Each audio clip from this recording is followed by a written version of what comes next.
मत डर, मैं तेरे साथ हूँ।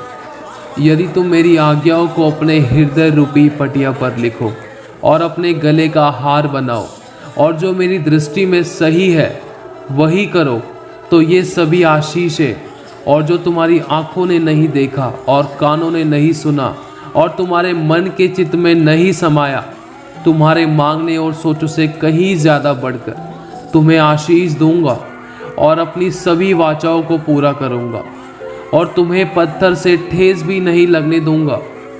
तुम अपने लिए मूर्तें ना बनाना और ना कोई खुदी हुई मूर्ति व लाट अपने लिए खड़ी करना, और ना अपने देश में दंडवत करने के लिए नक्काशीदार पत्थर की स्थापना करना, क्योंकि मैं तुम्हारा परमेश्वर यहोवा हूँ।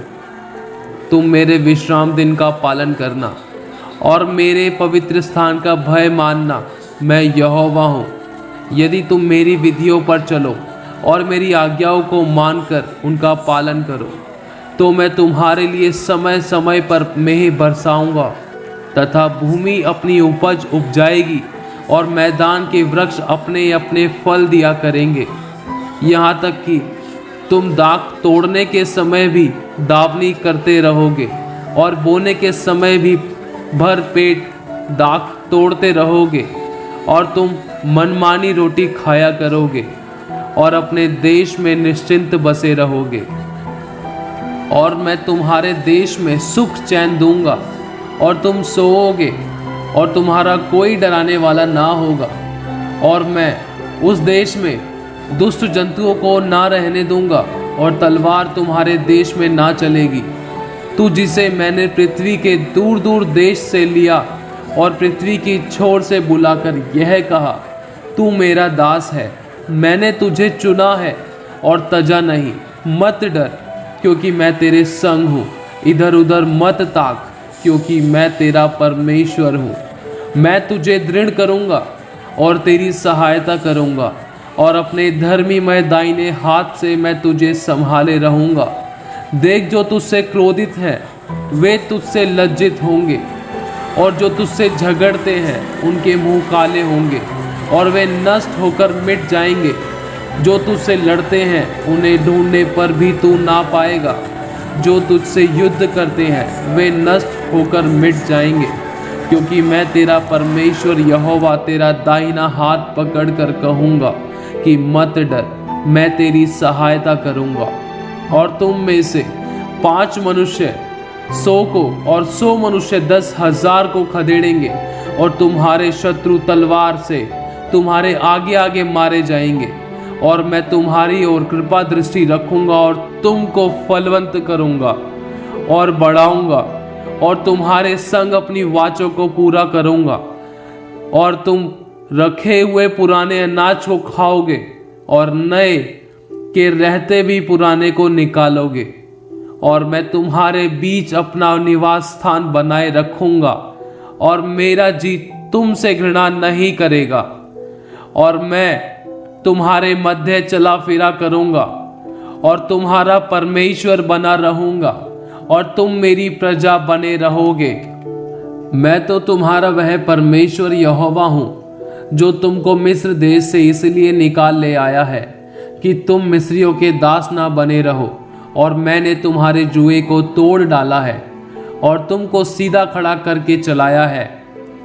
यदि तू अपने परमेश्वर यहोवा की सब आज्ञाएं जो मैं आज तुझे सुनाता हूँ चौकसी से पूरी करने का चित्त लगाकर उसकी सुने, तो वह तुझे पृथ्वी की सब जातियों में श्रेष्ठ करेगा। फिर अपने परमेश्वर यहोवा की सुनने के कारण ये सब आशीर्वाद तुझ पर पूरे होंगे।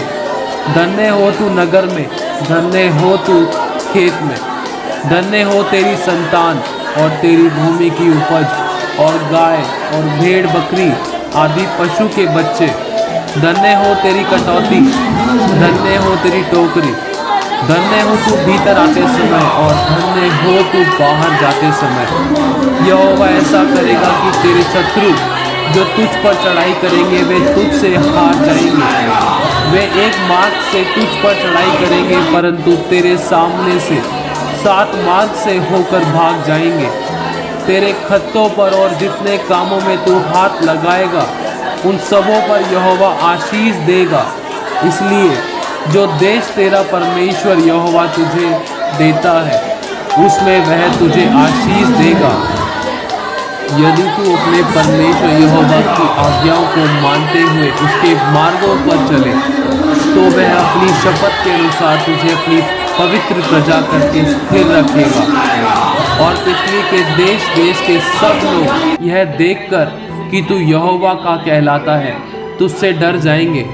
और जिस देश के विषय यहोवा ने तेरे पूर्वजों से शपथ खाकर तुझे देने को कहा था, उसमें वह तेरी संतान की और भूमि की उपज की और पशुओं की बढ़ती करके तेरी भलाई करेगा। यहोवा तेरे लिए अपने आकाश रूपी उत्तम भंडारों को खोलकर तेरी भूमि पर समय पर मेघ बरसाया करेगा और तेरे सारे कामों पर आशीष देगा। और तू बहुतेरी जातियों को उद्धार देगा, परंतु किसी से तुझे उद्धार लेना ना पड़ेगा। और तू बहुत जातियों पर प्रभुता करेगा, परंतु वे तेरे ऊपर प्रभुता ना करने पाएंगी। और जीवन भर तेरे आगे कोई टिक नहीं पाएगा और खड़ा ना रह सकेगा। जहाँ जहाँ तू जाएगा, वहाँ वहाँ तेरा परमेश्वर यहोवा तेरे साथ रहेगा। जिस जगह तू पाँव रखेगा, वो जगह मैं तुझे दे दूंगा। और तेरा परमेश्वर भी अपने उस धन के अनुसार जो मसीह यीशु में है, तुम्हारी हर एक घटी को पूरा करेगा। और यहोवा तुझको पूँछ नहीं किंतु सिर ही ठहराएगा, और तू नीचे नहीं परंतु ऊपर ही रहेगा। यदि परमेश्वर यहोवा की आज्ञाएं जो मैं आज तुझे सुनाता हूँ, तू उनके मानने में मन लगाकर चौकसी करे, और जिन वचनों की मैं आज तुझे आज्ञा देता हूँ, उनमें से किसी से दाहिने व बाएं मुड़ के पराये देवताओं के पीछे ना हो ले और ना उनकी सेवा करे, तब तेरा प्रकाश पाँव फटने के समान चमकेगा और तू शीघ्र चंगा हो जाएगा। तेरा धर्म तेरे आगे आगे चलेगा, यहोवा का तेज तेरे पीछे तेरी रक्षा करते चलेगा। तब तू पुकारेगा और यहोवा तुझे उत्तर देगा। तू दोहाई देगा और वह कहेगा कि मैं यहाँ हूँ। यदि तू अंधेर करना और उंगली उठाना और दुष्ट बातें बोलना छोड़ दे, उदारता से भूखे की सहायता करे और दीन दुखियों को संतुष्ट करे, तब अंधियारे में तेरा प्रकाश चमकेगा और तेरा घोर अंधकार दोपहर का सा उजियाला हो जाएगा। और यहोवा तुझे लगातार लिए चलेगा और काल के समय तुझे तृप्त और तेरी हड्डियों को हरी भरी करेगा। और तू सींची हुई बारी और ऐसे सोते के समान होगा जिसका जल कभी नहीं सूखता। और तेरे वंश के लोग बहुत काल के उजड़े हुए स्थानों को फिर बसाएंगे। तू पीढ़ी पीढ़ी की पड़ी हुई नींवें पर घर उठाएगा। तेरा नाम टूटे हुए बाड़े का सुधारक और पत्थरों का ठीक करने वाला होगा। यदि तू विश्राम दिन को अशुद्ध ना करे, अर्थात मेरे उस पवित्र दिन में अपनी इच्छा पूरी करने का यत्न ना करे, और विश्राम दिन को आनंद का दिन और यहोवा का पवित्र किया हुआ दिन समझकर माने, यदि तू उसका सम्मान करके उस दिन अपने मार्ग पर ना चले, अपनी इच्छा पूरी ना करे और अपनी ही बातें ना बोले, तो तू यहोवा के कारण सुखी होगा और मैं तुझे देश के ऊंचे स्थानों पर चलने दूंगा। मैं तेरे मूल पुरुष याकूब के भाग की उपज में से तुझे खिलाऊंगा, क्योंकि यहोवा ही के मुख से यह वचन निकला है। उठ प्रकाशमान हो, क्योंकि तेरा प्रकाश आ गया है और यहोवा का तेज तेरे ऊपर उदय हुआ है। देख, पृथ्वी पर तो अंधियारा और राज्य राज्य के लोगों पर घोर अंधकार छाया हुआ है, परंतु तेरे ऊपर यहोवा उदय होगा और उसका तेज तुझ पर प्रकट होगा। और अन्य जातियां तेरे पास प्रकाश के लिए और राजा तेरे आरोहण के प्रताप की ओर आएंगे। अपनी आंखें चारों ओर उठाकर देख, वे सब के सब इकट्ठे होकर तेरे पास आ रहे हैं। तेरे पुत्र दूर से आ रहे हैं, तेरी पुत्रियां हाथों हाथ पहुंचाई जा रही हैं। तब तू इसे देखेगी और तेरा मुख चमकेगा, तेरा हृदय थरथराएगा और आनंद से भर जाएगा, क्योंकि समुद्र का सारा धन और अन्य जातियों की धन संपत्ति तुझको मिलेगी। परदेशी लोग तेरी शहरपनाह को उठाएंगे और उनके राजा तेरी सेवा टहल करेंगे। क्योंकि मैंने क्रोध में आकर तुझे दुख दिया था, परंतु अब तुझसे प्रसन्न होकर तुझ पर दया की है। तेरे फाटक सदैव खुले रहेंगे, दिन और रात वे बंद न किए जाएंगे, जिससे अन्य जातियों की धन संपत्ति और उनके राजा बंधुए होकर तेरे पास पहुँचाए जाएं। क्योंकि जो जाति और राज्य के लोग तेरी सेवा ना करें वे नष्ट हो जाएंगे। हाँ, ऐसी जातियां पूरी रीति से सत्यानाश हो जाएंगी।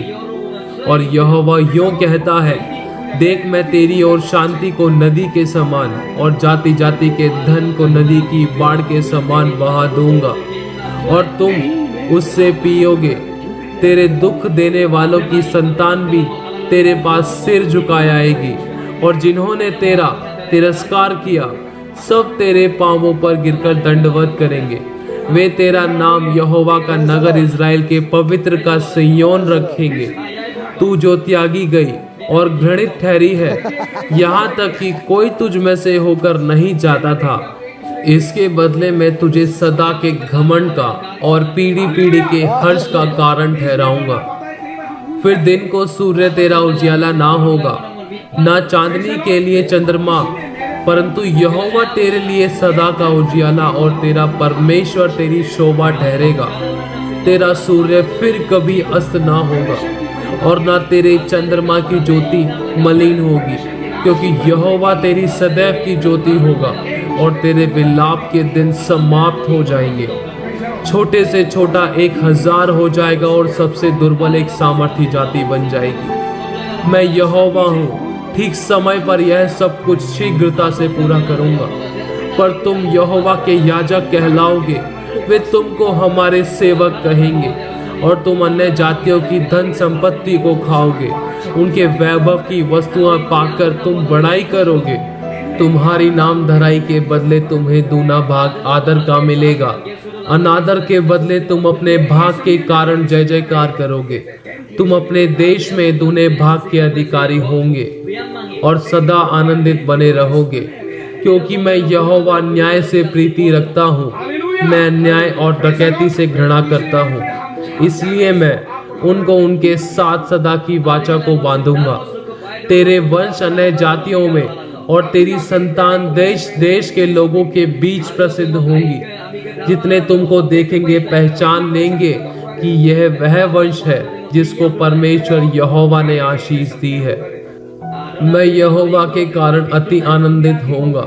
मेरा प्राण परमेश्वर के कारण मगन रहेगा, क्योंकि उसने मुझे उद्धार के वस्त्र पहनाए और धर्म की चादर ऐसे ओढ़ा दी है जैसे दूल्हा फूलों की माला से अपने आप को सजाता और दुल्हन अपने गहनों से अपना श्रृंगार करती है। तू देश का अधिकारी और तू आशीष का मूल होगा। परंतु जो यहोवा की बाट जोते हैं वे नया बल प्राप्त करते जाएंगे। वे उकाबों की नाई उड़ेंगे, वे दौड़ेंगे और श्रमित ना होंगे, चलेंगे और थकित ना होंगे। मैं अपने कहे हुए को जब तक पूरा ना कर लूं तब तक तुझको नहीं छोड़ूंगा। उसी प्रकार से मेरा वचन भी होगा जो मेरे मुख से निकलता है, वह व्यर्थ ठहरकर मेरे पास ना लौटेगा, परंतु जो मेरी इच्छा है उसे वह पूरा करेगा। और जिस काम के लिए मैंने उसको भेजा है उसे वह सफल करेगा। धरती और आकाश टल जाएंगे, लेकिन मेरा वचन कभी नहीं टलेगा। प्रभु परमेश्वर ने हमें 6000 से ज्यादा आशीषें दी हैं और देता भी रहता है, वो भी अपने मुख से कहे हुए वचन और सभी वायदों के अनुसार। वचन कहता है कि वो कोई मनुष्य नहीं है कि झूठ बोले या अपनी इच्छा को बदले। उसका एक एक वचन आग में ताया हुआ है। वो जीवते प्रभु यीशु मसीह का परमेश्वर है। और हाँ, इतने सारे वायदे और आशीष, उद्धार व पापों की क्षमा किसी और धर्म गुरु और धार्मिक किताबों के द्वारा नहीं मिलती, या किसी बड़े यज्ञ, पूजा और अपना सब कुछ छोड़कर पहाड़ों पर अकेले जो परमेश्वर को खोजने निकले हैं उसके द्वारा भी कुछ हासिल नहीं हो सकता। क्योंकि किसी भी ग्रंथ में नहीं लिखा कि मैं तुम्हें उद्धार, स्वर्ग और पापों की क्षमा दूंगा। और ऐसे वायदे भी किसी ने हमारे लिए नहीं किए जो परमेश्वर ने किए हैं। और हाँ, किसी के द्वारा मोक्ष, उद्धार और शांति नहीं मिलती, क्योंकि वचन कहता है, आकाश के नीचे और धरती के ऊपर मेरे सिवा कोई और दूसरा नाम नहीं जो पापों की क्षमा और उद्धार व शांति और अनंत जीवन व स्वर्ग ले जा सके। बस एक बात और आपसे कहना चाहता हूँ, ये जो सभी धर्म ग्रंथ व इतिहासकार धार्मिक किताबें हैं, जिसमें हमारी सभी भलाई, मृत्यु और जीवन की बातें लिखी हैं और ईश्वर की आत्मा से किसी मनुष्य के द्वारा लिखी गई हैं, यदि वे सभी सच हैं, तो हम कौन होते हैं ईश्वर की रचना को गलत ठहराने वाले? यदि मनुष्य अपने आगे किसी की नहीं चलने देता और हर कोई अपने को ठीक बताता है, तो फिर हम क्यों परमेश्वर की कही बातों और उसकी रचना पर विश्वास करते हैं? एक सिक्के के दो पहलू होते हैं, एक सही, दूसरा गलत। जैसे मनुष्य कहता है कि हमारे पूर्वज बंदर थे और जिसका कोई सबूत भी नहीं है, और इस बात पर इतिहास, धार्मिक ग्रंथ व ईश्वर बताता है कि सर्वशक्तिमान परमेश्वर ने अपने हाथों से हमें और धरती आकाश को बनाया, जो लिखा भी है। क्या इंसान गलत है या भगवान? बस यही मेरा प्रश्न है, जिसका जवाब कोई पूर्ण रूप से नहीं दे सका, क्योंकि ईश्वर की कोई सुनता नहीं है और इंसान अपने आगे किसी की चलने देता नहीं। प्रभु आप सभी को बहुत आयत से आशीष देता रहे। आमीन।